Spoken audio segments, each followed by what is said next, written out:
ಪ್ರೀತಿಯ ವಿದ್ಯಾರ್ಥಿಗಳೇ, ನೀವೆಲ್ಲ 10ನೇ ತರಗತಿ ಮಕ್ಕಳು. ಈಗ ನಿಮಗೆ ನಾನು ಸಮಾಜ ವಿಜ್ಞಾನ ವಿಷಯದ ಬಗ್ಗೆ ಬೋಧನೆ ಮಾಡ್ತೀನಿ. ಸಮಾಜ ವಿಜ್ಞಾನದಲ್ಲಿ ನಿಮಗೆ ಕತೆ ತುಂಬ ಇಂಪಾರ್ಟೆಂಟ್. ನೀವೆಲ್ಲ ಕತೆ ಹೇಳುವಂತಹ ಒಂದು ಮಕ್ಕಳಾಗಬೇಕು. ಕತೆ ಅಂತ ಕೌಶಲ್ಯವನ್ನು ರೂಢಿಸ್ಕೊಂಡು ಬಹಳ ನಮ್ಮ ಜೀವನದಲ್ಲಿ ಯಶಸ್ವಿಯಾಗೋದು ಖಂಡಿತ. ಅದಕ್ಕೋಸ್ಕರ ಇವತ್ತೊಂದು ಕತೆ ಹೇಳಬೇಕು ಅಂತ ಇದ್ದೀನಿ. ನಿಮಗೆಲ್ಲ ಇಷ್ಟ ಇದೆಯೋ ಇಲ್ಲ? ಕತೆ ಯಾರಿಗೆ ಬೇಡ ಹೇಳ್ರಿ ನೋಡೋಣ. ಬೇಕಾ ಬೇಡ ಕತೆ? ಕತೆ ಎಲ್ಲರಿಗೂ ಬೇಕು. ನೀವು ಕೂಡ ನಾಳೆ ದಿವಸ ನಾನು ಕೇಳಿದ್ರೆ ಕತೆ ಹೇಳೋದಕ್ಕೆ ರೆಡಿ ಇರಬೇಕು. ಕಾಲ್ಪನಿಕವಾಗಿ ನಾವೇ ಕಲ್ಪನೆ ಮಾಡ್ಕೊಂಡು ಕತೆ ಹೇಳ್ಬೋದು. ಇನ್ನೊಬ್ಬರಿಂದ ಕೇಳಿ ನಾವು ಅವರಿಂದ ಕಾಪಿ ಮಾಡ್ಕೊಂಡು ಕತೆ ಹೇಳೋದಕ್ಕಿಂತ ನಾವೇ ಕತೆ ಹೇಳುವಂತ ವ್ಯಕ್ತಿಗಳಾದ್ರೆ ನಮ್ಮನ್ನ ಎಲ್ಲರೂ ಗುರುತಿಸ್ತಾರೆ. ಆದ್ರೆ ಕತೆ ಹೇಳೋದ್ರಿಂದ ನಮ್ಮ ಜ್ಞಾನನೂ ಕೂಡ ಹೆಚ್ಚಾಗುತ್ತೆ ಅಂತ ಒಂದು ಪ್ರಮುಖವಾಗಿರ್ತಕ್ಕಂಥ ಕಥೆಯನ್ನ ನಾನು ಇಲ್ಲಿ ಹೇಳ್ತೀನಿ. ಕತೆ ಹೇಳೋದು ಅಂತಂದ್ರೆ ಯಾವ್ಯಾವುದೋ ಹೇಳೋದಲ್ಲ. ಯಾವ್ಯಾವುದೋ ಹೇಳೋದಕ್ಕೆ ನಿಮ್ಗೆ ಅವಕಾಶ ಇದೆ, ನಮ್ಗಿಲ್ಲ. ಆ ಪಾಠಕ್ಕೆ ಪೂರಕವಾಗಿರ್ತಕ್ಕಂಥ ಕಥೆಯನ್ನ ನಿಮ್ಗೆ ಅರ್ಥ ಆಗೋ ರೀತಿ ನಾವು ಇಲ್ಲಿ ಹೇಳ್ಬೇಕಾಗ್ತದೆ. ಆಯ್ತು, ಈಗ ಒಂದು ಕತೆ ಯಾವುದು ಅಂತಂದ್ರೆ, ಈಗ ನಮ್ಮ ಸುತ್ತಮುತ್ತ ಇರ್ತಕ್ಕಂಥ ಒಂದು ಕತೆ ತುಂಬಾ ಹಿಂದಿನ ಕಾಲದಲ್ಲಿ ರಾಜರುಗಳು ಆಳ್ವಿಕೆ ಮಾಡ್ತಿದ್ರಲ್ಲ ನಮ್ಮಲ್ಲಿ, ಆ ಕತೆ. ಆ ಕಥೆಯನ್ನ ನಾವು ನೋಡಿದಾಗ ಈ ಪಲ್ಲಾಗಟ್ಟೆ ಅಂತಕ್ಕಂಥದ್ದು ಒಂದು ಪ್ರಾಂತ್ಯ. ರಾಜರುಗಳ ಆಳ್ವಿಕೆ ಹೆಂಗಿತ್ತು? ರಾಜರುಗಳು ಸಾಮ್ರಾಜ್ಯಗಳನ್ನ ಕಟ್ಟಿಕೊಂಡು ಆಳ್ವಿಕೆ ಮಾಡ್ತಿದ್ರಲ್ವಾ, ಅದೇ ರೀತಿ ಪಲ್ಲಾಗಟ್ಟೆ ಅಂತಕ್ಕಂಥದ್ದು ಒಂದು ಪ್ರಾಂತ್ಯ ಅಥವಾ ಸಾಮ್ರಾಜ್ಯನೂ ಆಗಿರ್ಬೋದು. ಆ ಪಲ್ಲಾಗಟ್ಟೆಗೆ ಹಲವಾರು ಚಿಕ್ಕ ಪುಟ್ಟ ಊರುಗಳು ಸೇರ್ಕೊಂಡು ಒಂದು ಪ್ರಾಂತ್ಯ ಆಗಿತ್ತು. ಆ ಪ್ರಾಂತ್ಯವನ್ನು ಆಳ್ವಿಕೆ ಮಾಡ್ತಿದ್ದನು ಲಿಂಗಪ್ಪ ನಾಯಕ. ಆ ಲಿಂಗಪ್ಪ ನಾಯಕ ಏನ್ ಮಾಡ್ತಾ ಇದ್ದ ಅಂತಂದ್ರೆ, ಆಳ್ವಿಕೆ ಮಾಡ್ತಿದ್ದ ಅಷ್ಟೇ ಅಲ್ಲ, ಆ ಊರಿನ ಆಗು ಹೋಗುಗಳಲ್ಲಿ ಭಾಗವಹಿಸ್ತಿದ್ದ. ಆ ಊರುಗಳಲ್ಲಿ ಏನಾದ್ರು ಗಲಾಟೆ ವ್ಯಾಜ್ಯಗಳು ಉಂಟಾದ್ರೆ ಆ ಊರಿನಲ್ಲೇ ಇರ್ತಕ್ಕಂಥ ಈ ಊರಿನ ಹಿರಿಯ ಮುಖಂಡರುಗಳನ್ನ ಸೇರಿಸಿಕೊಂಡು ಹೋಗ್ಬಿಟ್ಟು ಆ ವ್ಯಾಜ್ಯಗಳ ಬಗ್ಗೆ ಅವನು ತೀರ್ಮಾನವನ್ನ ಕೊಡ್ತಾ ಇದ್ದ. ಈ ರೀತಿ ಇದ್ದಾಗ ಲಿಂಗಪ್ಪ ನಾಯಕ ಆ ಊರಿನ ಎಲ್ಲ ಜನರಿಗೂ ಪ್ರೀತಿ ವಿಶ್ವಾಸಗಳನ್ನ ಗಳಿಸಿದ್ದ. ಇಂಥ ಸಂದರ್ಭದಲ್ಲಿ ದೂರದ ಊರಿಂದ ನಮ್ಮ ದೇಶಕ್ಕೆ ಬೇರೆ ದೇಶದಿಂದ ವ್ಯಾಪಾರ ಮಾಡಲಿಕ್ಕೆ ಅಂತಂದೇಳಿ 10-15 ಜನರ ವ್ಯಾಪಾರಿಗಳ ತಂಡ ಬರುತ್ತೆ. ಆ ವ್ಯಾಪಾರಿಗಳ ತಂಡ ಆ ಲಿಂಗಪ್ಪ ನಾಯಕನ ಹತ್ತಿರ ಹೋಗುತ್ತೆ. ಲಿಂಗಪ್ಪ ನಾಯಕನ ಹತ್ತಿರ ಹೋಗೋದಕ್ಕಿಂತ ಮುಂಚೆ ಊರಿನಲ್ಲಿ, ಯಾಕಂದ್ರೆ ಲಿಂಗಪ್ಪ ನಾಯಕ ಅವ್ರಿಗೆ ಗೊತ್ತಿರಲ್ಲ, ಊರಿನಲ್ಲಿ ಸಿಕ್ಕಂತ ಜನರನ್ನ ವಿಚಾರ ಮಾಡ್ತಾರೆ. ಇಲ್ಲಿ ವ್ಯಾಪಾರ ಮಾಡಬೇಕು, ಹೇಗೆ ಏನು, ಯಾರನ್ನ ಕಾಂಟ್ಯಾಕ್ಟ್ ಮಾಡಬೇಕು, ಹೇಗೆ ಅದಕ್ಕೆ ಪರ್ಮಿಷನ್ ತಗೋಬೇಕು ಅಂತಂದೇಳಿ ಕೇಳ್ತಾರೆ. ಅದಕ್ಕೆ ಅವರು ಲಿಂಗಪ್ಪ ನಾಯಕನ ಅಂತಂದೇಳಿ ಈ ಊರಿನ ರಾಜ ಇದ್ದಾನೆ ಅಥವಾ ಪಾಳೆಗಾರ ಇದ್ದಾನೆ, ಅಲ್ಲಿ ಹೋಗ್ಬೇಕು. ಅಲ್ಲಿ ಹೋಗ್ಬಿಟ್ಟು ಅವ್ರು ಏನ್ ಮಾಡ್ತಾರೆ, ಹಿಂಗೆ ವ್ಯಾಪಾರ ಮಾಡ್ಲಿಕ್ಕೆ ಬಂದಿದ್ದೀವಿ, ಇದಕ್ಕೆ ಪರ್ಮಿಷನ್ ಬೇಕು ಅಂತ ಕೇಳಿದಾಗ, ಆಯ್ತಪ್ಪ ನೀವು ವ್ಯಾಪಾರ ಮಾಡ್ಕೊಳ್ರಿ, ಆದ್ರೆ ಊರಿನಲ್ಲಿ ದೇವರ ಉತ್ಸವ ಇದೆ, ಆ ಉತ್ಸವಕ್ಕೆ 1,000 ರೂಪಾಯಿ ಕೊಟ್ಟು ನೀವು ವ್ಯಾಪಾರ ಮಾಡ್ಕೋಬೇಕು. ಅದಕ್ಕೆ ಈ ವ್ಯಾಪಾರಿಗಳು ಒಪ್ಪಿದ್ರು. ಆಯ್ತು, ಅದಕ್ಕೆ 1,000 ರೂಪಾಯಿ ಕೊಟ್ಟು ನಾವು ವ್ಯಾಪಾರ ಮಾಡ್ತೀವಿ, ಇದಕ್ಕೆ ನೀವು ಪರ್ಮಿಷನ್ ಕೊಡ್ರಿ. ಆಯ್ತು, ಮಾಡ್ಕೊಳ್ರಿ. ಅವರೇ ಮಾಡಿರೋ ಸುತ್ತಮುತ್ತಲಿನ ಹತ್ತಳ್ಳಿರು ಕೂಡ ಸುಮಾರು ಒಂದು ವಾರ 10 ದಿವಸಗಳ ವರೆಗೆ ವ್ಯಾಪಾರವನ್ನ ಮಾಡಿ ಅಧಿಕ ಲಾಭದೊಂದಿಗೆ ಅವ್ರ ಊರಿಗೆ ಹಿಂತಿರುಗಿದ್ರು. ಇನ್ನೊಂದು 2-3 ತಿಂಗಳಾದ್ಮೇಲೆ ಪುನಃ ಅವ್ರ ಊರಿಂದ ನಮ್ಮ ಪಲ್ಲಗಟ್ಟೆ ಪ್ರಾಂತ್ಯಕ್ಕೆ ಬರ್ತಾರೆ. ಪಲ್ಲಗಟ್ಟೆ ಪ್ರಾಂತ್ಯಕ್ಕೆ ಬಂದಾಗ ಅವ್ರೇನ್ ಮಾಡ್ತಾರೆ, ಲಿಂಗಪ್ಪ ನಾಯಕನ ಹತ್ತಿರ ಹೋಗಿ, ನೋಡಿ ಸ್ವಾಮಿ, ಈಗ ನಾವು ಕಳೆದ ದಿನಗಳಲ್ಲಿ ವ್ಯಾಪಾರ ಮಾಡ್ಲಿಕ್ಕೆ ಬಂದಾಗ 1,000 ರೂಪಾಯಿ ಹಣವನ್ನ ನೀವು ದೇವರ ಉತ್ಸವಕ್ಕೆ ತಗೊಂಡು ನಮಗೆ ವ್ಯಾಪಾರ ಮಾಡ್ಲಿಕ್ಕೆ ಅವಕಾಶ ಮಾಡಿಕೊಟ್ರಿ.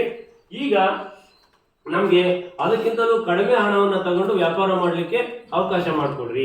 ಈಗ ಅಷ್ಟೊಂದು ನಮ್ಗೆ ಕೊಡಕ್ಕಾಗಲ್ಲ ಅಂದಿಕ್ಕೆ ಲಿಂಗಪ್ಪ ನಾಯಕ ಒಪ್ಪಿಗೆ ಸೂಚಿಸ್ತಾ ಪುನಃ ಅವ್ರೇನ್ ಮಾಡಿದ್ರು, ಸುತ್ತಮುತ್ತಲಿನ ಹಳ್ಳಿಗಳಲ್ಲಿ ವ್ಯಾಪಾರ ಮಾಡಿದ್ರು. ಲಾಭದಾಯಕ ವ್ಯಾಪಾರದೊಂದಿಗೆ ಲಾಭವನ್ನ ಪಡ್ಕೊಂಡು ಅವ್ರ ಊರಿಗೆ ಹೋದ್ರು. ಹೀಗೆ ಹೋಗೋದು ಬರೋದು ಮಾಡಿದ್ರು.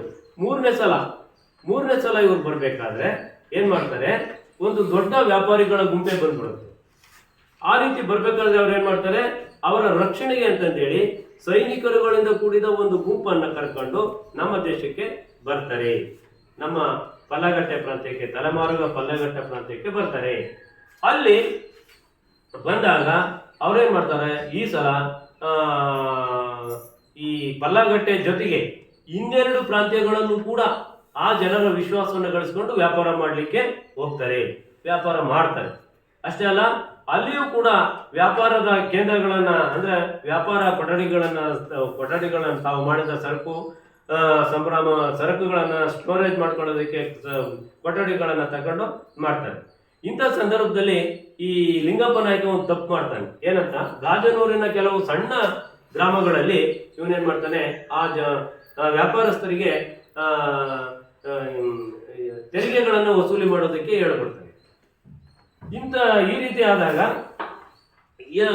ಇದೆಲ್ಲ ಮತ್ತೊಮ್ಮೆ ಆ ವ್ಯಾಪಾರಿಗಳೆಲ್ಲ ವ್ಯಾಪಾರ ಮಾಡ್ಕೊಂಡು ಹೋಗ್ತಾರೆ ಊರಿಗೆ ಹೋಗಿ ಬಂದ್ಮೇಲೆ ಮತ್ತೊಂದ್ಸರಿ ಬರ್ತಾರೆ ಪಲ್ಲಗಟ್ಟಿಗೆ. ಬಂದಾಗ ಅವ್ರೇನ್ ಮಾಡ್ತಾರೆ, ಈ ಸಲ ಬಂದಾಗ ತುಂಬಾ ದೊಡ್ಡದಾಗಿರ್ತಕ್ಕಂಥ ವ್ಯಾಪಾರದ ಗುಂಪೆ ಬರುತ್ತೆ.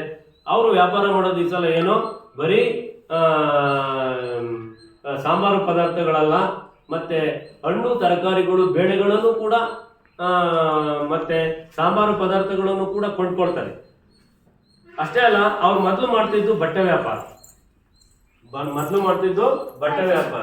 ಈ ಸಲ ಒಂದು ತರಹದ ಬಟ್ಟೆ ತಂದಿರಲ್ಲ, ವೈವಿಧ್ಯಮಯವಾಗಿರ್ತಕ್ಕಂಥ ಬಟ್ಟೆಗಳನ್ನ ತೆಗೆದುಕೊಂಡು ವ್ಯಾಪಾರವನ್ನ ಮಾಡ್ತಾರೆ. ವೈವಿಧ್ಯಮಯವಾಗಿರ್ತಕ್ಕಂಥ ಬಟ್ಟೆಗಳನ್ನು ತೆಗೆದುಕೊಂಡು ವ್ಯಾಪಾರ ಮಾಡ್ತಾರೆ. ಇದರಿಂದ ಅವರು ಅಧಿಕ ಹಣವನ್ನು ಗಳಿಸ್ತಾರೆ. ಆ ಜನ ಆ ಬಟ್ಟೆ ಅವ್ರೇನು ಹಣ್ಣು ತರಕಾರಿ ಬೇಳೆ ಸಾಂಬಾರು ಪದಾರ್ಥಗಳನ್ನು ಕೊಂಡ್ಕೊಳಕ್ ಮುಂದಾಗ್ತಾರೆ. ಜನ ಎಲ್ಲ ಖುಷಿ ಆಗ್ತಾರೆ. ಲಿಂಗಪ್ಪ ನಾಯಕನು ಕೂಡ ಆ ಸಂದರ್ಭದಲ್ಲಿ ಯಾವುದೇ ತೆರಿಗೆಯನ್ನು ನೀವು ಕೊಡಬೇಡ್ರಿ, ಹಂಗೆ ವ್ಯಾಪಾರ ಮಾಡ್ಕೊಂಡು ಹೋಗ್ರಿ ಅಂತ ಹೇಳ್ಬಿಟ್ಟಾನೆ ಈ ಸಲ. ಈಗ ಅವ್ರಿಗೆ ಬಾಡಿಗೆ ಇಲ್ದಲೇನೆ ಕೊಠಡಿಗಳನ್ನು ಕೂಡ ಲಿಂಗಪ್ಪ ನಾಯಕ ಕೊಡ್ತಾನೆ. ಅವರು ವ್ಯಾಪಾರದ ಸರಕುಗಳನ್ನ ಎಲ್ಲ ಸಾಮಗ್ರಿಗಳನ್ನ ತುಂಬಿಕೊಳ್ಳೋದಕ್ಕೆ. ಈ ರೀತಿ ಆದಾಗ ಕೊನೆಗೆ ಏನಾಗುತ್ತೆ, ಲಾಸ್ಟ್ಗೆ 5ನೇ ಬಾರಿ ಅವ್ರ ದೇಶಕ್ಕೆ ಹೋಗಿ ಮತ್ತೆ ವಾಪಸ್ ಪಲ್ಲಗಟ್ಟೆಗೆ ಬಂದಾಗ ಅವ್ರೇನ್ ಮಾಡ್ತಾರೆ, ಲಿಂಗಪ್ಪ ನಾಯಕನ ಹತ್ರ ವ್ಯಾಪಾರ ಮಾಡ್ಲಿಕ್ಕೆ ಪರ್ಮಿಷನ್ ಕೇಳಕ್ಕೆ ಹೋಗೋದೇ ಇಲ್ಲ. ಸ್ಟಾರ್ಟ್ ಮಾಡ್ಬಿಡ್ತಾರೆ ಇವರೇ ಡೈರೆಕ್ಟ್ ಆಗಿ ಅಲ್ಲಿ ವ್ಯಾಪಾರ.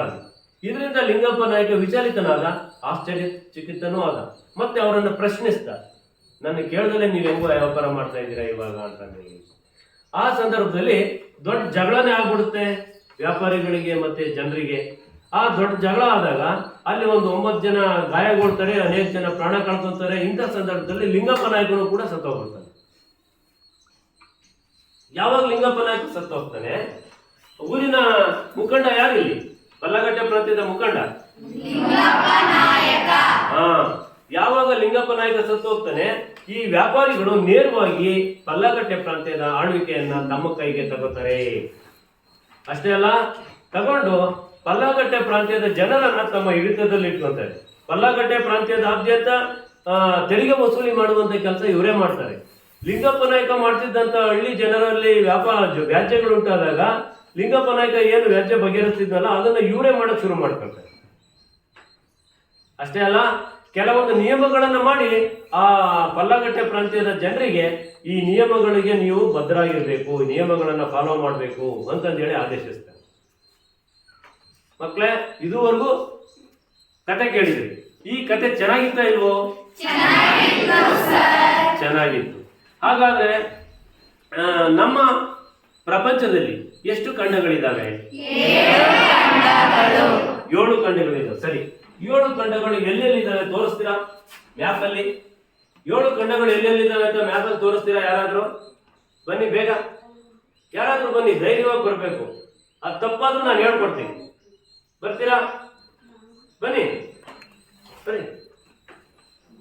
ಅದು ತಪ್ಪಾದ್ರೆ ನಾನು ಹೇಳ್ಕೊಡ್ತೀನಿ.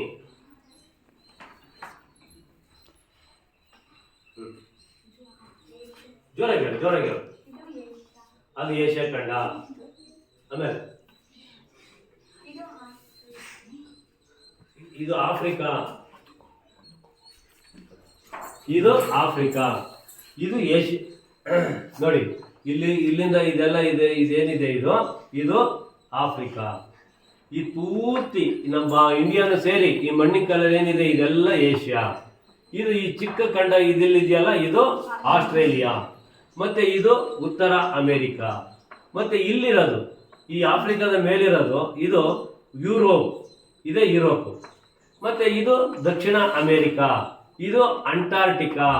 ಯುರೋಪ್ ಮತ್ತೆ ದಕ್ಷಿಣ ಅಮೆರಿಕದ ಮಧ್ಯದಲ್ಲಿರ್ತಕ್ಕಂಥದ್ದು ಅಂಟಾರ್ಟಿಕಾ. ಇಷ್ಟು 7 ಖಂಡಗಳು. ಈ 7 ಖಂಡಗಳಲ್ಲಿ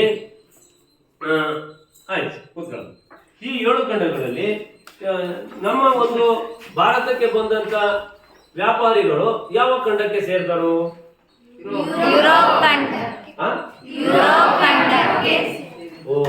ಯುರೋಪ್ ಖಂಡಕ್ಕೆ ಸೇರಿದವರು. ಯುರೋಪ್ ಖಂಡ ಯಾವುದು ಅಂತ ಗೊತ್ತಲ್ವ ನಿಮ್ಗೆ? ಯಾವುದು? ಇದ ಯುರೋಪ್ ಖಂಡ,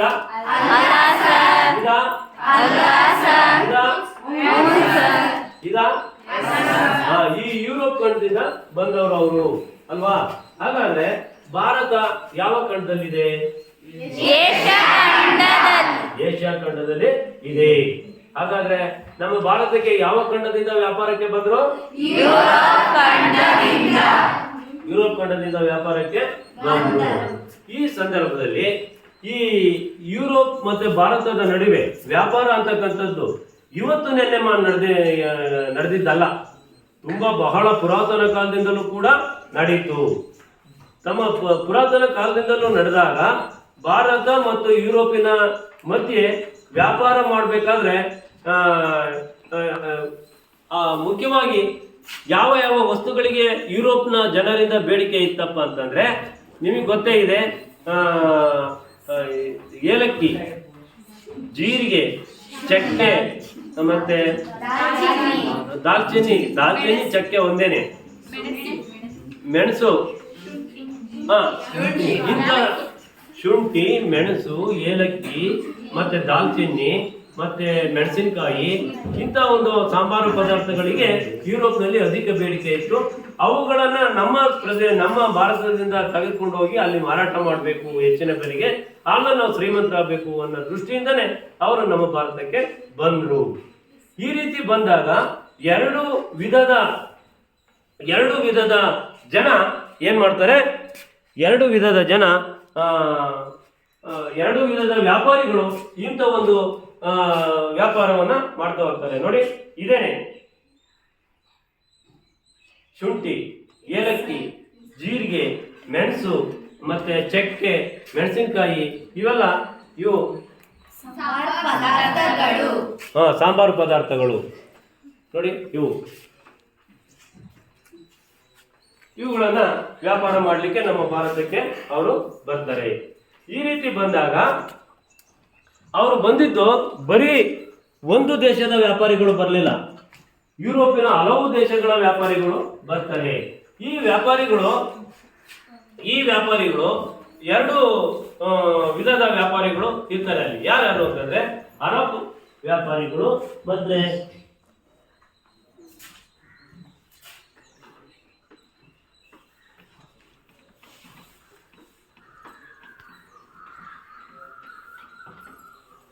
ಇಟಲಿ ವ್ಯಾಪಾರಿಗಳು.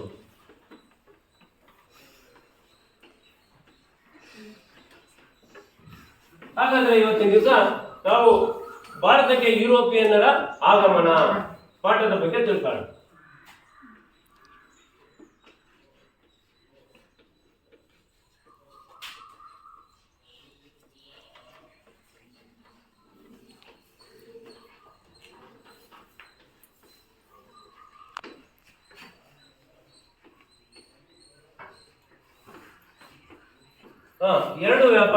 ಎರಡು ವಿಧದ ವ್ಯಾಪಾರಿಗಳು ಅಲ್ಲಿ ಬರ್ತಾರೆ. ಹಾಗಾದ್ರೆ ಇವ್ರು ಏನ್ ಮಾಡ್ತಾ ಇದ್ರು? ಈ ಅರಬ್ ವ್ಯಾಪಾರಿಗಳು ಮತ್ತೆ ಇಟಲಿ ವ್ಯಾಪಾರಿಗಳು ಏನು ವ್ಯಾಪಾರ ನಡೆಸ್ತಾರೆ ಭಾರತದೊಂದಿಗೆ, ಬರೀ ಭಾರತದೊಂದಿಗೆ ವ್ಯಾಪಾರ ನಡೆಸಲಿಲ್ಲ, ಪುರಾತನ ಕಾಲದಲ್ಲಿ ಮಾತ್ರ ವ್ಯಾಪಾರ ನಡೆಸಲಿಲ್ಲ, ಮಧ್ಯಯುಗದ ಭಾರತದಲ್ಲೂ ಕೂಡ, ಮಧ್ಯಯುಗದ ಇತಿಹಾಸದಲ್ಲೂ ಕೂಡ ಈ ವ್ಯಾಪಾರವನ್ನ ಮುಂದುವರಿಸ್ತಾರೆ. ಅಷ್ಟೇ ಅಲ್ಲ, ಭಾರತ ಅಷ್ಟೇ ಅಲ್ಲ, ಏಷ್ಯಾದ ಇನ್ನ ಇತರ ದೇಶಗಳಲ್ಲೂ ಕೂಡ ತಮ್ಮ ವ್ಯಾಪಾರವನ್ನ ಮುಂದುವರಿಸ್ತಾರೆ. ಹೀಗೆ ಮುಂದುವರಿಸಬೇಕಾದ್ರೆ ಅರಬರು ಏನ್ ಮಾಡ್ತಾರೆ ಅಂತಂದ್ರೆ, ನಮ್ಮ ಭಾರತದಲ್ಲಿ ಸಿಗ್ತಕ್ಕಂಥ ಎಲ್ಲ ಸಾಂಬಾರು ಪದಾರ್ಥಗಳನ್ನ ತೆಗೆದುಕೊಂಡೋಗಿ ಕಾನ್ಸ್ಟಾಂಟಿನೋಪಲ್ ಭೂಭಾಗಕ್ಕೆ ಕೊಡ್ತಾರೆ. ಆ ಕಾನ್ಸ್ಟಾಂಟಿನೋಪಲ್ ಭೂಭಾಗದಿಂದ ಇಟಲಿಯ ವರ್ತಕರು ಇವರು ಅರಬರಿಂದ ಭಾರತದ ಸಾಂಬಾರು ಪದಾರ್ಥಗಳನ್ನ ಕೊಂಡ್ಕೊಂಡು ಏನ್ ಮಾಡ್ತಾರೆ, ಯುರೋಪಿಗೆ ತಗೊಂಡು ಹೋಗ್ತಾರೆ. ಯುರೋಪ್ನಲ್ಲಿ ಅವುಗಳನ್ನ ಯುರೋಪಿನ ಜನರಿಗೆ ಮಾರಿ ದುಡ್ಡನ್ನ ಗಳಿಸ್ತಾರೆ. ಈ ರೀತಿ ಕೆಲಸವನ್ನ ಮಾಡ್ತಾ ಇದ್ರು. ಈ ರೀತಿ ಮಾಡ್ಬೇಕಾದ್ರೆ ಈ ಅರಬ್ಬರು ಏಷ್ಯಾದ ವ್ಯಾಪಾರದಲ್ಲಿ ಏಕಸ್ವಾಮ್ಯವನ್ನು ಪಡೆದರು. ಅರಬ್ಬರು ಯಾವ ಒಂದು ದೇಶದ ವಸ್ತುಗಳ ಮೇಲೆ ವ್ಯಾಪಾರದಲ್ಲಿ ಏಕಸ್ವಾಮ್ಯವನ್ನು ಪಡಿತಾರೆ? ಏಷ್ಯಾದ ವಸ್ತುಗಳ ಮೇಲೆ. ಅದೇ ರೀತಿ ಇಟಲಿಯ ವರ್ತಕರು ಏನ್ ಮಾಡ್ತಾರೆ, ಯುರೋಪಿನ ವ್ಯಾಪಾರದ ವಸ್ತುಗಳನ್ನ ಯುರೋಪಿನ ವಸ್ತುಗಳ ವ್ಯಾಪಾರದ ಮೇಲೆ ಯುರೋಪಿನ ವಸ್ತುಗಳನ್ನ ವ್ಯಾಪಾರ ಮಾಡೋದ್ರ ಮೇಲೆ ಏಕಸ್ವಾಮ್ಯವನ್ನು ಪಡಿತಾರೆ. ಹೀಗೆ ವ್ಯಾಪಾರದ ಮೇಲೆ ಏಕಸ್ವಾಮ್ಯವನ್ನು ಪಡ್ಕೊಂಡು ಆದ್ಮೇಲೆ ಅವ್ರೇನ್ ಮಾಡ್ತಾರೆ, ಪಡಿತಾರೆ. ಇಂಥ ಸಂದರ್ಭದಲ್ಲಿ ಏನಾಗುತ್ತೆ ಅಂತಂದ್ರೆ ಟರ್ಕಿಯರು ಏನ್ ಮಾಡ್ತಾರೆ, ಕಾನ್ಸ್ಟಾಂಟಿನೋಪಲ್ ಭೂಮಾರ್ಗದ ಮುಖಾಂತರ ಇವ್ರೇನ್ ಮಾಡ್ತಾರೆ, ಸ್ಪೇನ್, ಪೋರ್ಚುಗಲ್ ಮತ್ತೆ ಪೂರ್ವ ಪಶ್ಚಿಮ ದೇಶಗಳ ನಡುವಿನ ವ್ಯಾಪಾರ ಏನಾಗ್ತಾ ಇದೆ, ನಡೀತಾ ಇರ್ತೈತೆ. ಭೂಭಾಗದ ಮುಖಾಂತರ ಇವ್ರು ಮಾಡುವಂತ ವ್ಯಾಪಾರ, ಭಾರತ ಮತ್ತೆ ಯುರೋಪಿನ ವ್ಯಾಪಾರ, ಸ್ಪೇನ್, ಪೋರ್ಚುಗಲ್ ನೋಡಿ ಇಲ್ಲಿದೆ, ಇದು ಪೋರ್ಚುಗಲ್. ಈ ವ್ಯಾಪಾರ ಇಲ್ಲಿ ಟರ್ಕಿ ಬರುತ್ತೆ, ಇಲ್ಲಿ ಟರ್ಕಿ ಬರುತ್ತೆ. ಟರ್ಕಿ ಇಲ್ಲಿ ಬಂದು ಇಲ್ಲಿಂದ ಈ ಪೋರ್ಚುಗಲ್ಲು ಅಥವಾ ಯುರೋಪಿಂದ ಟರ್ಕಿಯಿಂದ ಭಾರತದ ಆಫ್ಘಾನಿಸ್ತಾನ, ಈ ಭೂಮಾರ್ಗದ ಮುಖಾಂತರ ವ್ಯಾಪಾರ ನಡೀತಿರ್ತೈತೆ. ಭೂಮಾರ್ಗದ ಮುಖಾಂತರ ವ್ಯಾಪಾರ ನಡೀತಾ ಇದ್ರೆ ಏನಾಗುತ್ತೆ, ಈ ಟರ್ಕಿಯರು ಏನ್ ಮಾಡ್ತಾರೆ, ಆ ಒಂದು ಭೂಭಾಗವನ್ನು ಮುಚ್ಚಿಬಿಡ್ತಾರೆ. ಯಾಕಂದ್ರೆ ಕಾನ್ಸ್ಟಾಂಟಿನೋಪಲ್ ಭೂಮಾರ್ಗ ಅಲ್ಲಿ ಇದ್ದಿದ್ದು. ಕಾನ್ಸ್ಟಾಂಟಿನೋಪಲ್ ಭೂಮಾರ್ಗ ವ್ಯಾಪಾರ ಮಾಡ್ಲಿಕ್ಕೆ ಅದೊಂದೇ ಮಾರ್ಗ ಇದ್ದಿದ್ದು. ಆ ಮಾರ್ಗದ ಮುಖಾಂತರ ಇವ್ರೇನ್ ವ್ಯಾಪಾರ ಮಾಡ್ತಾರೆ, ಇವರೆಲ್ಲ ವ್ಯಾಪಾರ ಮಾಡಿ ಶ್ರೀಮಂತರಾಗ್ತಾರೆ. ನಾವು ಶ್ರೀಮಂತರಾಗೋದು ಹೇಗೆ? ನಾವು ಶ್ರೀಮಂತರಾಗ್ಬೋದಲ್ಲ, ಆ ವ್ಯಾಪಾರ ಮಾರ್ಗ ಅದು ಕಾನ್ಸ್ಟಾಂಟಿನೋಪಲ್ ಭೂಮಾರ್ಗ ನಮ್ಮ ದೇಶದಲ್ಲಿದೆ. ರೋಮ್ನ ಬೈಜಾಂಟಿಯಂ ಅಂತಲೂ ಕೂಡ ಕರೀತಾರೆ, ರೋಮ್ನ ರಾಜಧಾನಿ ಇದು. ಇಂಥ ಮಾರ್ಗವನ್ನು ಮುಚ್ಚಿಬಿಡ್ತಾರೆ. ಅವ್ರು ವ್ಯಾಪಾರ ಮಾಡ್ತಾರಲ್ಲ, ಅವ್ರು ಶ್ರೀಮಂತರಾಗ್ತಾರಲ್ಲ ಅಂತಂದೇಳಿ ಮುಚ್ಚಿಬಿಟ್ಟು ಅದ್ರ ಮುಖಾಂತರ ವ್ಯಾಪಾರ ಮಾಡೋದೇ ಆದ್ರೆ ತೆರಿಗೆ ಕೊಟ್ಟು ವ್ಯಾಪಾರ ಮಾಡ್ಬೇಕು ಅಂತ ಹೇಳ್ತಾರೆ ಇವ್ರಿಗೆ, ಸ್ಪೇನ್, ಪೋರ್ಚುಗಲ್ ಮುಂತಾದವ್ರಿಗೆ. ಅವಾಗ ಅವ್ರು ಏನ್ ಮಾಡ್ತಾರೆ, ತೆರಿಗೆ ಕೊಟ್ಟು ವ್ಯಾಪಾರ ಮಾಡಿದಾಗ ವ್ಯಾಪಾರ ಲಾಭಕ್ಕಿಂತ ನಷ್ಟನೇ ಆಗುತ್ತೆ. ಇದರಿಂದ ಏನಾಗುತ್ತೆ, ಸ್ಪೇನ್, ಪೋರ್ಚುಗಲ್ನಂತ ಸಾಮ್ರಾಜ್ಯಗಳು, ಯುರೋಪ್ನ ಸಾಮ್ರಾಜ್ಯಗಳು, ನಾವು ಏನಾದ್ರೂ ಮಾಡಿ ಭಾರತಕ್ಕೆ ಜಲಮಾರ್ಗವನ್ನು ಕಂಡುಹಿಡಿಯಲೇಬೇಕು, ಅಥವಾ ಭಾರತದ ಬೆಲೆ ಬಾಳುವಂತ ವಸ್ತುಗಳ ವ್ಯಾಪಾರವನ್ನು ನಾವು ನಿಲ್ಸಕ್ ಆಗೋದಿಲ್ಲ ಅಂತಂದೇಳಿ ಅದು ರುಚಿ ಕಂಡುಕೊಂಡಿದ್ದರು. ವ್ಯಾಪಾರ ಸಮುದ್ರ ಮಾರ್ಗವನ್ನು ಕಂಡುಹಿಡಿದು ಅಲ್ಲಿ ವ್ಯಾಪಾರ ಮಾಡಲಿಕ್ಕೆ ಪ್ರಯತ್ನ ಮಾಡ್ತಾರೆ. ಅಂತ ಸಂದರ್ಭದಲ್ಲಿ ಅವರಿಗೆ ಸಿಕ್ಕಂತ ಒಳ್ಳೆ ಅವಕಾಶಗಳು ಅಂತಂದ್ರೆ ಇವರು ಸಾಹಸಿ ನಾವಿಕರುಗಳು ಮತ್ತೆ ವೈಜ್ಞಾನಿಕ ಉಪಕರಣಗಳಾಗಿರ್ತಕ್ಕಂಥ ಇವು ಗ್ರಹೋನ್ನತಿ ಮಾಪಕ, ಆಸ್ಟ್ರೋಲಾಬ್, ಮತ್ತೆ ದಿಕ್ಸೂಚಿ, ಮತ್ತೆ ಗನ್ ಪೌಡರ್, ದಿಕ್ಸೂಚಿ ಮತ್ತೆ ಗನ್ ಪೌಡರ್ ನೋಡಿ ಇವೆ.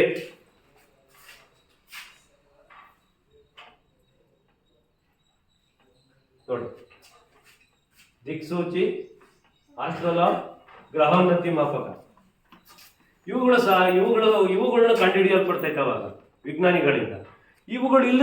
ಇವುಗಳು ಅಲ್ಲಿವರೆಗೂ ನಾವಿಕರಿಗೆ ಸಿಕ್ಕಿರ್ಲಿಲ್ಲ. ನಾವಿಕರೇನಾದ್ರೂ ಸಮುದ್ರ ಮಾರ್ಗದ ಮುಖಾಂತರ ಪ್ರಯಾಣ ಮಾಡಬೇಕು ಅಂತಂದ್ರೆ ಎದುರ್ತಿದ್ರು. ಇವುಗಳು ಸಿಕ್ಕ ಮೇಲೆ ನಾವಿಕರಿಗೆ ತುಂಬಾ ಧೈರ್ಯ ಬಂತು, ನಾವೆಲ್ಲೂ ಹೋದ್ರೂ ಏನೂ ಆಗಲ್ಲ, ನಾವು ಆರಾಮಾಗಿ ನಮ್ಮೂರಿಗೆ ಬರ್ತೀವಿ ಅಂತಂದೇಳಿ. ಆವಾಗ ಅವ್ರೇನ್ ಮಾಡಿದ್ರು, ಇವುಗಳನ್ನೆಲ್ಲ ಬಳಸ್ಕೊಂಡು ವ್ಯಾಪಾರ ಮಾಡೋದಕ್ಕೆ ಇನ್ನೊಂದು ಕಾರಣ ಆಯ್ತು. ಅದೇ ರೀತಿ ಈ ಸಂದರ್ಭದಲ್ಲಿ ಕ್ರೈಸ್ತ ಮತ ಪ್ರಚಾರ ಮಾಡಬೇಕಾಗಿರೋದು ಮತ್ತೊಂದು ಕಾರಣ. ಹೀಗೆ ಇಂಥ ಕಾರಣಗಳನ್ನ ಇಟ್ಕೊಂಡು ಇವ್ರೇನ್ ಮಾಡ್ತಾರೆ, ವ್ಯಾಪಾರ ಮಾಡಲಿಕ್ಕೆ ಭೂಖಂಡಗಳನ್ನ ಕಂಡುಹಿಡಿಯಲಿಕ್ಕೆ ಹೋಗ್ತಾರೆ. ಹೀಗೆ ಕಂಡುಹಿಡಿಬೇಕಾದ್ರೆ ಏನಾಗುತ್ತೆ, ಕಾನ್ಸ್ಟಾಂಟಿನೋಪಲ್ ಭೂಮಾರ್ಗವನ್ನು ಯಾವಾಗ ಕ್ಲೋಸ್ ಮಾಡ್ತಾರೆ, ಇಂಥ ನಾವಿಕರನ್ನ ಬಳಸ್ಕೊಂಡು ಸ್ಪೇನ್, ಪೋರ್ಚುಗಲ್ ಅಂತ ಸಾಮ್ರಾಜ್ಯದ ಜನ ಅಪಾರವಾಗಿರ್ತಕ್ಕಂಥ ಹಣ, ಆಹಾರ, ಅವ್ರಿಗೆ ಏನ್ ಬೇಕು ಅದನ್ನು ಕೊಟ್ಟು ಕಳಿಸ್ತಾರೆ. ಇಂಥ ಸಂದರ್ಭದಲ್ಲಿ ಕೊಲಂಬಸ್ ಏನ್ ಮಾಡ್ತಾನೆ, ವೆಸ್ಟ್ ಇಂಡೀಸ್ನ ಹವಾ ದ್ವೀಪಕ್ಕೆ ಹೋಗಿ ತಲುಪ್ತಾನೆ 1492ರಲ್ಲಿ.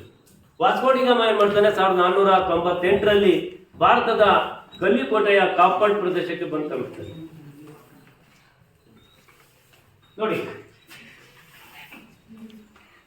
ಇವನು ವಾಸ್ಕೋ ಡಿ ಗಾಮ ನಮ್ಮ ಭಾರತಕ್ಕೆ ಹೇಗ್ ಬಂದಪ್ಪ, ಯಾವ ದಾರಿಯಿಂದ ಬಂದ, ಯಾವ ದಾರಿ ಮುಖಾಂತರ ಬಂದ ಅಂತಂದ್ರೆ, ಇಲ್ಲಿದೆ ಪೋರ್ಚುಗಲ್, ಪೋರ್ಚುಗಲ್, ಇಲ್ಲಿ ಲಿಸ್ಬನ್ ಇದೆ, ಇದೇ ಪೋರ್ಚುಗಲ್, ಇದು ಇಲ್ಲೇ ಲಿಸ್ಬನ್ ಇದೆ.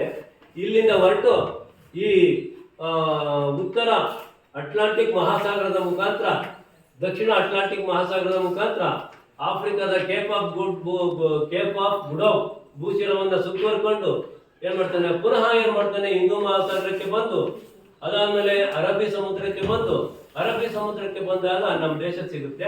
ಅಲ್ಲಿ ಏನ್ ಮಾಡ್ತಾನೆ, ಇಲ್ಲಿ ಬಂದು ಅರಬ್ಬಿ ಸಮುದ್ರದ ಒಂದು ಕರಾವಳಿ ಪ್ರದೇಶದಲ್ಲಿ ಕಂಡು ಬರ್ತಕ್ಕಂಥ ಕೇರಳದ ಗಲ್ಲಿಕೋಟೆಯ ಕಾಪಡ್ ಪ್ರದೇಶಕ್ಕೆ ಬಂದು 1498ರಲ್ಲಿ ತಲುಪ್ತಾನೆ.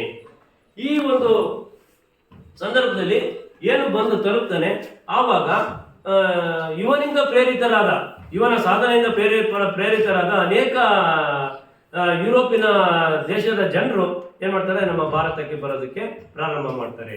ಇಲ್ಲಿ ನೀವು ಮನಗಾಣಬೇಕಾಗಿರತಕ್ಕಂಥದ್ದು ಒಂದೇನೆ, ನಮ್ಮ ಭಾರತಕ್ಕೆ ಬಂದಂತ ಪೋರ್ಚುಗೀಸರು, ನಮ್ಮ ಭಾರತಕ್ಕೆ ಬಂದಂತ ಯುರೋಪಿಯನರಲ್ಲಿ ಪೋರ್ಚುಗೀಸರೇ ಮೊದಲು, ನಮ್ಮ ಭಾರತದಿಂದ ಹೋದಂತ ಯುರೋಪಿಯನರಲ್ಲಿ ಪೋರ್ಚುಗೀಸರೇ ಕೊನೆಯವರು ಅಲ್ವಾ? ಹಾಗಾದ್ರೆ ನಮ್ಮ ಭಾರತಕ್ಕೆ ವ್ಯಾಪಾರ ಮಾರ್ಗ ಕಂಡುಹಿಡಿದಿದ್ದಾರೋ ಯಾರೋ? ನೀನ್ ಹೇಳಮ್ಮ, ಎದ್ದೇಳಮ್ಮ. ನಮ್ಮ ಭಾರತಕ್ಕೆ ವ್ಯಾಪಾರ ಮಾರ್ಗ ಕಂಡುಹಿಡಿದಿದ್ದಾರೋ? ವಾಸ್ಕೋ ಡಿ ಗಾಮ. ಓಸ್ಕೋ ಡಿ ಗಾಮ ಅಲ್ಲ, ಹೇಳ ವಾಸ್ಕೋ ಡಿ ಗಾಮ. ಎಸ್ ಹೇಳ, ಎಸ್ ಎಸ್. ಹಾಗಾದ್ರೆ ನಮ್ಮ ಭಾರತಕ್ಕೆ ವ್ಯಾಪಾರ ಮಾಡ್ಬೇಕಾದ್ರೆ ಎರಡು ಬಗೆಯ ವ್ಯಾಪಾರಿಗಳು ಇದ್ರು ಅಂತ ಹೇಳಿದೆ. ಯಾರ್ಯಾರವರು ಎರಡು ಬಗೆಯ ವ್ಯಾಪಾರಿಗಳು?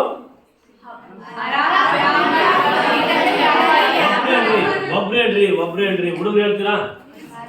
ಅರಬಿ ವ್ಯಾಪಾರಿಗಳು, ಇಟಲಿ ವ್ಯಾಪಾರಿಗಳು. ಅರಬ್ ಮತ್ತು ಇಟಲಿಯ ವ್ಯಾಪಾರಿಗಳು.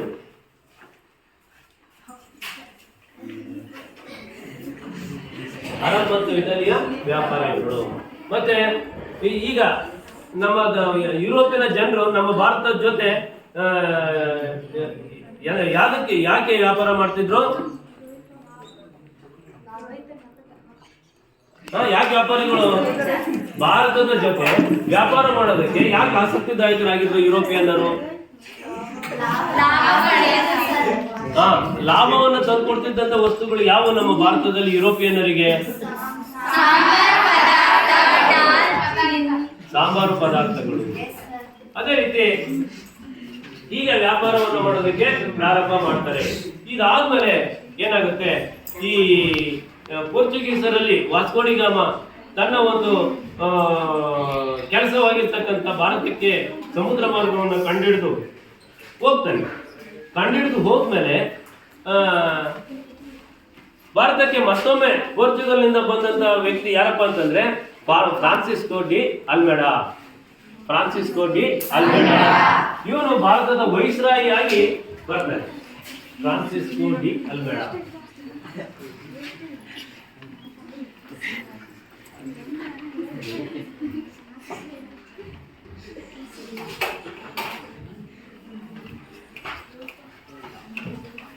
ಇವನು ಭಾರತದಲ್ಲಿನ ಪೋರ್ಚುಗಲ್ ಸಾಮ್ರಾಜ್ಯದ ವೈಸ್ರಾಯಿಯಾಗಿ ಬರ್ತಾನೆ. ಈ ಫ್ರಾನ್ಸಿಸ್ಕೋ ಡಿ ಅಲ್ಮೆಡಾ ಏನ್ ಮಾಡ್ತಾನೆ ಅಂತಂದ್ರೆ, ಭಾರತದಲ್ಲಿ ಭೂಮಿಯ ಮೇಲಿನ ಆಧಿಪತ್ಯಕ್ಕೆ ಬದಲಾಗಿ ಸಮುದ್ರದ ಮೇಲಿನ ಏಕಸ್ವಾಮ್ಯವನ್ನ ನಾವು ಕಾಪಾಡ್ಕೋಬೇಕು, ಹೆಚ್ಚಿಸ್ಕೋಬೇಕು ಅಂತ ಹೇಳ್ತಾನೆ. ಯಾಕಂದ್ರೆ ಭೂಮಿಯ ಮೇಲೆ ಇವರು ಸಮುದ್ರದ ಮುಖಾಂತರನೇ ಭಾರತಕ್ಕೆ ಬರೋದು ಹೋಗೋದು, ವ್ಯಾಪಾರ ಮಾಡೋದು. ಭೂಮಿಯ ಮೇಲೆ ಏನು ಕೆಲಸ ಇಲ್ಲ ಇವರಿಗೆ. ಆ ಒಂದು ಏಕಸ್ವಾಮ್ಯ ಅಂದ್ರೆ ಏನಪ್ಪಾ, ಇಲ್ಲಿ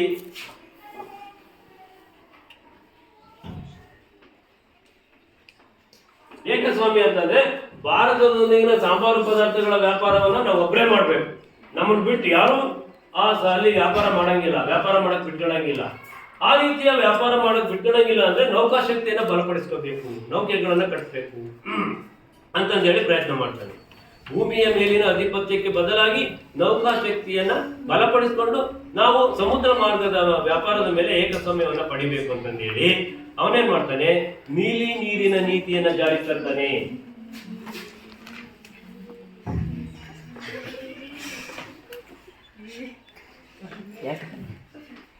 ನೀಲಿ ನೀರಿನ ನೀತಿಯನ್ನ ಜಾರಿಗೆ ತರ್ತಾನೆ. ಇಷ್ಟು ಕೆಲಸ ಮಾಡಿ ಅವನು ಪುನಃ ಪೋರ್ಚುಗಲ್ಗೆ ವಾಪಸ್ ಹೋಗ್ತಾನೆ. ಇದಾದ್ಮೇಲೆ ಮತ್ತೊಬ್ಬ ಪೋರ್ಚುಗೀಸ್ ಅಧಿಕಾರಿ ಭಾರತಕ್ಕೆ ಬರ್ತಾನೆ. ಅವನು ಯಾರಪ್ಪ ಅಂತಂದ್ರೆ ಆಲ್ಫಾನ್ಸೋ ಡಿ ಆಲ್ಬುಕರ್ಕ್. ಮೊದಲು ಬಂದವರು ಯಾರು?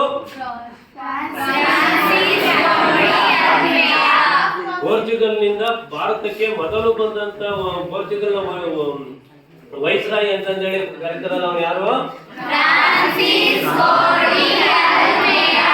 ಆಮೇಲೆ ಬಂದವನು ಆಲ್ಫಾನ್ಸೋ ಡಿ ಆಲ್ಬುಕರ್ಕ್.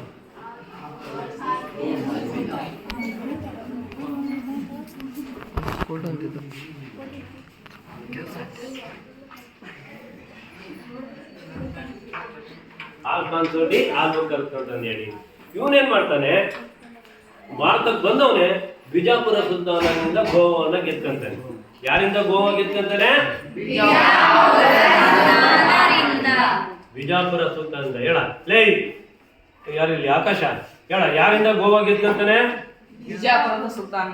ಬಿಜಾಪುರ ಸುಲ್ತಾನಿಂದ. ಯಾವುದನ್ನು ಏನನ್ನ ಗೆದ್ಕೊಂತಾನೆ?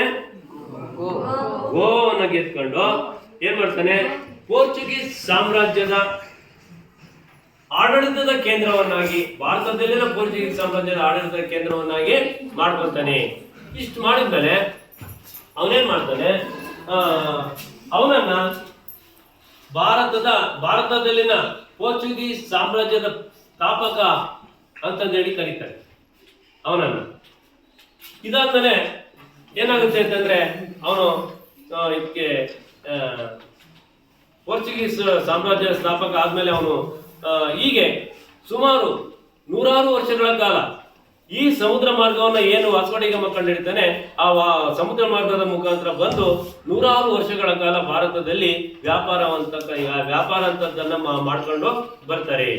ಅಷ್ಟೊತ್ತಿಗೆ 100 ವರ್ಷಗಳ ಆದ್ಮೇಲೆ ಏನಾಗುತ್ತೆ, ಯುರೋಪ್ನಿಂದ ಭಾರತಕ್ಕೆ ವ್ಯಾಪಾರ ಮಾಡ್ಲಿಕ್ಕೆ ಪುನಃ ಮತ್ತೊಂದು ದೇಶದ ಜನ ಬರ್ತಾರೆ, ಅವರೇ ಡಚ್ಚರು. ಅವರಾದ್ಮೇಲೆ ಇಂಗ್ಲಿಷ್ನರು ಬರ್ತಾರೆ. ಹೀಗೆ ಇಂಗ್ಲಿಷ್ನರು ಡಚ್ಚರ ಪ್ರಬಲ ಶಕ್ತಿಯಿಂದ, ಇಂಗ್ಲಿಷರು ಡಚ್ಚರು ಪೋರ್ಚುಗೀಸರಿಗಿಂತ ಪ್ರಬಲರಾಗಿರ್ತಾರೆ. ಅವರ ಒಂದು ಪ್ರಬಲತೆಯಿಂದ ಏನಾಗ್ತಾರೆ, ಈ ಪೋರ್ಚುಗೀಸರು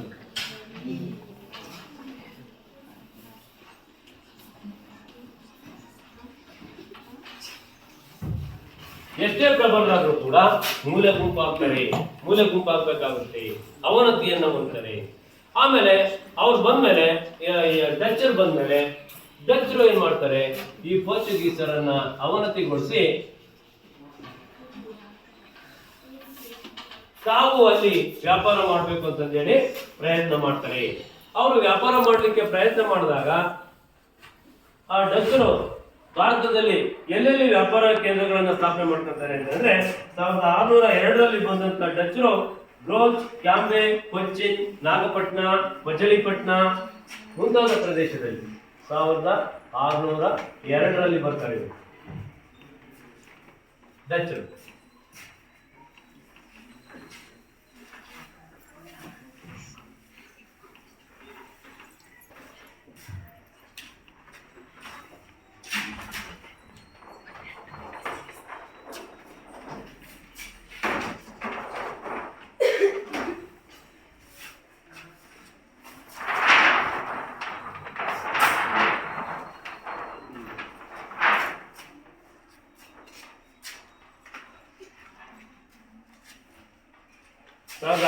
ರಲ್ಲಿ ಬರ್ತಾರೆ ಬ್ರೋಚ್, ಕ್ಯಾಂಬೆ, ಕೊಚ್ಚಿನ್, ನಾಗಪಟ್ಟಣ, ಮಚಲಿಪಟ್ಟಣ. ನೋಡಿ ಇಲ್ಲಿ ಮಚಲಿಪಟ್ಟಣ ಇಲ್ಲಿದೆ, ನಾಗಪಟ್ಟಣ ಇಲ್ಲಿದೆ, ಕೊಚ್ಚಿನ್ ಇಲ್ಲಿದೆ, ಕ್ಯಾಂಬೆ ಇಲ್ಲಿದೆ, ಕೊಚ್ಚಿನ್ ಇಲ್ಲಿದೆ, ನಾಗಪಟ್ಟಣ ಇಲ್ಲಿದೆ, ಮಚಲಿಪಟ್ಟಣ ಇಲ್ಲಿದೆ. ಇಲ್ಲಿ ಡಚ್ಚರು ತಮ್ಮ ವ್ಯಾಪಾರಕ್ಕೆ ಬೇಕಾಗಿರ್ತಕ್ಕಂಥ ವ್ಯಾಪಾರ ಕೇಂದ್ರಗಳನ್ನ ಸ್ಥಾಪನೆ ಮಾಡಿಕೊಂಡು ಅಲ್ಲೆಲ್ಲ ವ್ಯಾಪಾರ ಕೋಟಿಗಳನ್ನ ಅಂದ್ರೆ ವ್ಯಾಪಾರಕ್ಕೆ ಕೊಠಡಿಗಳನ್ನ ಕೋಟೆಗಳನ್ನ ಕಟ್ಕೊಂಡು ವ್ಯಾಪಾರವನ್ನ ಮಾಡ್ತಾ ಹೋಗ್ತಾರೆ. ಇದಿಷ್ಟು ಇವತ್ತಿನ ಪಾಠ. ಈಗ ಒಂದೆರಡು ಕ್ವಶನ್ ಕೇಳ್ತೀನಿ, ಆ ಕ್ವಶನ್ಗಳಿಗೆ ಆನ್ಸರ್ ಮಾಡ್ರಿ. ಈಗ ಭಾರತಕ್ಕೆ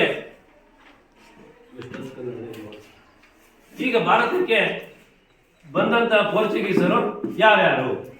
ಭಾರತಕ್ಕೆ ಬಂದ ಪೋರ್ಚುಗೀಸರು ಯಾರು? ಅಲ್ಲ, ಭಾರತಕ್ಕೆ ಬಂದಂತ ಪೋರ್ಚುಗೀಸ್ ಅಧಿಕಾರಿಗಳು ಯಾರ್ಯಾರು? ಯಾರು ಹೇಳ್ತೀರಾ? ಹೇಳಮ್ಮ ಶಾಲಿನಿ. 10 ನಿಮಿಷ ಮಾಡಿ. ಭಾರತಕ್ಕೆ ಬಂದಂತ ಪೋರ್ಚುಗೀಸರು ಯಾರಮ್ಮ? ಪೋರ್ಚುಗೀಸ್ ಅಧಿಕಾರಿಗಳು ಯಾರ್ಯಾರು ಹೇಳಮ್ಮ? ಡಚ್ಚರು, ಫ್ರೆಂಚರು, ಪೋರ್ಚುಗೀಸರು. ಭಾರತಕ್ಕೆ ಬಂದಂತ ಪೋರ್ಚುಗೀಸ್ ಅಧಿಕಾರಿಗಳು ಯಾರು? ಭಾರತಕ್ಕೆ ಬಂದಂತ ಪೋರ್ಚುಗೀಸ್ ಅಧಿಕಾರಿಗಳು ಯಾರು? Francisco de Almeida. ಹೇಳೋ.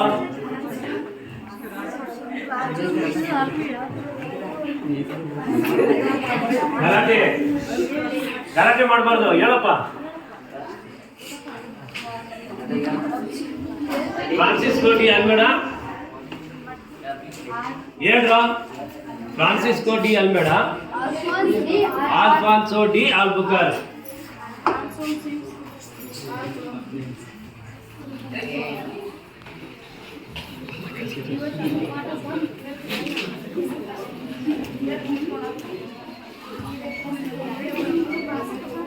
Alfonso de ಆಲ್ಬುಕರ್.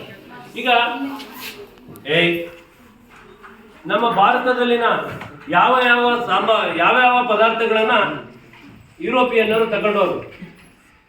ನಮ್ಮ ಭಾರತದಲ್ಲಿನ ಯಾವ ಪದಾರ್ಥಗಳನ್ನ ಯುರೋಪಿಯನ್ನರು ವ್ಯಾಪಾರಕ್ಕೆ ಬಳಸಿದ್ರು? ಮೆಣಸು, ಜೀರಿಗೆ, ದಾಲ್ಚಿನ್ನಿ, ಶುಂಠಿ ಮುಂತಾದವು ಸರ್. ಮೆಣಸು, ಜೀರಿಗೆ,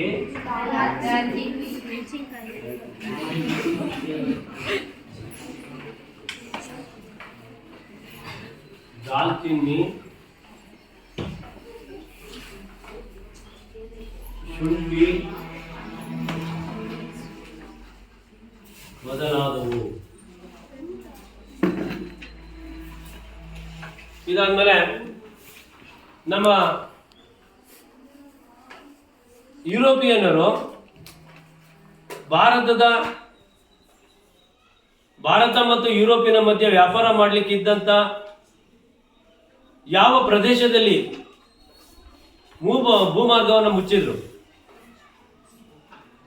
ಭಾರತ ಯುರೋಪಿನ ಮಧ್ಯೆ ವ್ಯಾಪಾರ ನಡೀತಿತ್ತಲ್ಲ, ಅಂತ ಸಂದರ್ಭದಲ್ಲಿ ಆ ಭೂಮಾರ್ಗವನ್ನ ಯಾವ ಪ್ರದೇಶದಲ್ಲಿ ಮುಚ್ಚಿದ್ರು? ಒಬ್ರು ಹೇಳ್ರಿ, ಕವಿತಾ ಹೇಳಮ್ಮ.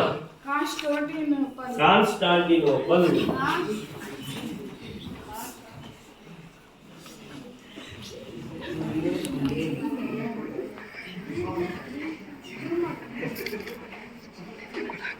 ಆಯ್ತು. ನೆಕ್ಸ್ಟ್ ಹುಡುಗ ಆಕಾಶ. ಡಚ್ಚರು ನಮ್ಮ ದೇಶಕ್ಕೆ ಎಷ್ಟನೇ ಇಸ್ವಿಯಲ್ಲಿ ಬಂದು? 1602.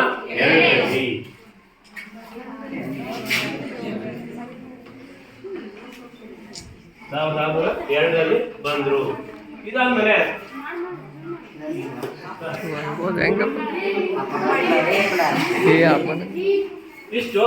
ಇದಾದ್ಮೇಲೆ ಡಚ್ಚರು ಎಲ್ಲಿ ಕೇರಳದಲ್ಲಿ ತಮ್ಮ ಒಂದು ವ್ಯಾಪಾರವನ್ನ ಮಾಡೋದಕ್ಕೆ ಪ್ರಯತ್ನ ಮಾಡ್ತಾರೆ. ಆ ಸಂದರ್ಭದಲ್ಲಿ ಏನು ಅವರು ಬ್ರೋಚ್ ಮತ್ತೆ ಮಚಲಿಪಟ್ನ, ನಾಗಪಟ್ನ, ಮತ್ತೆ ಕೊಚ್ಚಿನ್, ಕ್ಯಾಂಬೆ ಮುಂತಾದ ಕಡೆ, ಚಿನ್ಸುರ ಮುಂತಾದ ಕಡೆ ವ್ಯಾಪಾರ ಮಾಡಲಿಕ್ಕೆ ಹೋಗ್ತಾರೆ. ಆ ಸಂದರ್ಭದಲ್ಲಿ ಅಲ್ಲಿ ಒಬ್ಬ ರಾಜ, ನಮ್ಮ ಭಾರತದ ಮೂಲದ ಸಂಸ್ಥಾನವನ್ನು ಆಳ್ವಿಕೆ ಮಾಡ್ತಿದ್ದಂತ ರಾಜ ಆಳ್ವಿಕೆಯನ್ನ ಮಾಡ್ತಿರ್ತಾನೆ. ಅವನು ಯಾರಪ್ಪ ಅಂದ್ರೆ ಮಾರ್ತಾಂಡ ವರ್ಮ.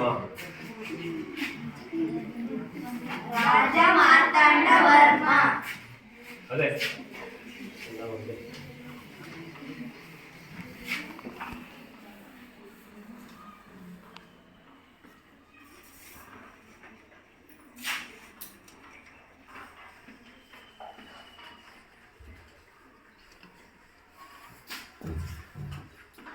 ಮಾರ್ತಾಂಡವರ್ಮ ಇವನು ರಾಮವರ್ಮನ ಅಳಿಯ. ರಾಮವರ್ಮನ ಅಳಿಯ. ಈ ರಾಮವರ್ಮ ಇವರಿಗಿನ ಮುಂಚೆ ಆ ಒಂದು ಕೇರಳದ ವೈನಾಡು ಕೇರಳದ ಹತ್ರ ಕೇರಳದಲ್ಲಿ ಬರುತ್ತೆ ಅದು. ಆ ವೈನಾಡು ಒಂದು ಸಂಸ್ಥಾನ ಸಾಮ್ರಾಜ್ಯ, ಮಾರ್ತಾಂಡನ ಸಾಮ್ರಾಜ್ಯ. ರಾಮವರ್ಮ ಅಂತಕ್ಕಂಥದ್ದನ್ನು ಆಳ್ವಿಕೆ ಮಾಡ್ತಿದ್ದ. ಆ ರಾಮವರ್ಮ ಅಂತಕ್ಕಂಥವನು ಆದ್ಮೇಲೆ ಈ ಮಾರ್ತಾಂಡವರ್ಮ ತನ್ನ 24ನೇ ವಯಸ್ಸಿನಲ್ಲಿ, ಎಷ್ಟನೇ ವಯಸ್ಸು? ಆಳ್ವಿಕೆಯನ್ನ ಶುರು ಮಾಡ್ತಾನೆ, ಪಟ್ಟಕ್ಕೆ ಬರ್ತಾನೆ, ಅಧಿಕಾರ ವಹಿಸ್ತಾನೆ.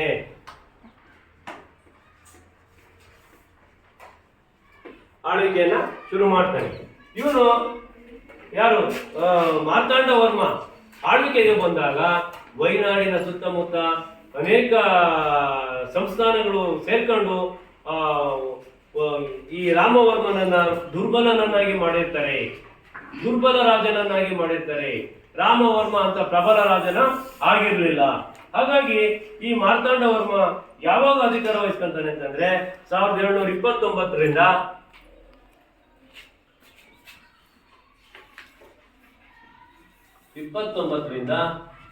1758ವರೆಗೆ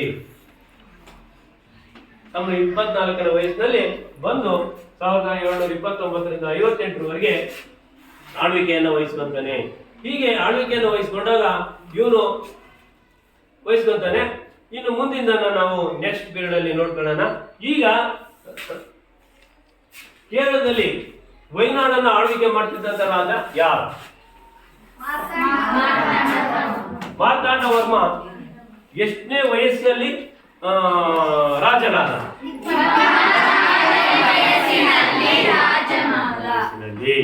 ಅದೇ ರೀತಿ ಮಾರ್ತಾಂಡವರ್ಮ ಯಾವ ಇಸ್ವಿಯಿಂದ ಯಾವ ಇಸ್ವಿವರೆಗೂ ಆಳ್ವಿಕೆಯನ್ನ ಮಾಡ್ತಾನೆ? ಹೇಳಮ್ಮ, ಹೇಳಿ ಸುಮ್ಮನೆ. 1729ರಿಂದ 1758. Very good, very good. ಎಲ್ಲ ಚಪ್ಪಾಳೆ ಹೊಡೆಯಿರಿ. Okay okay.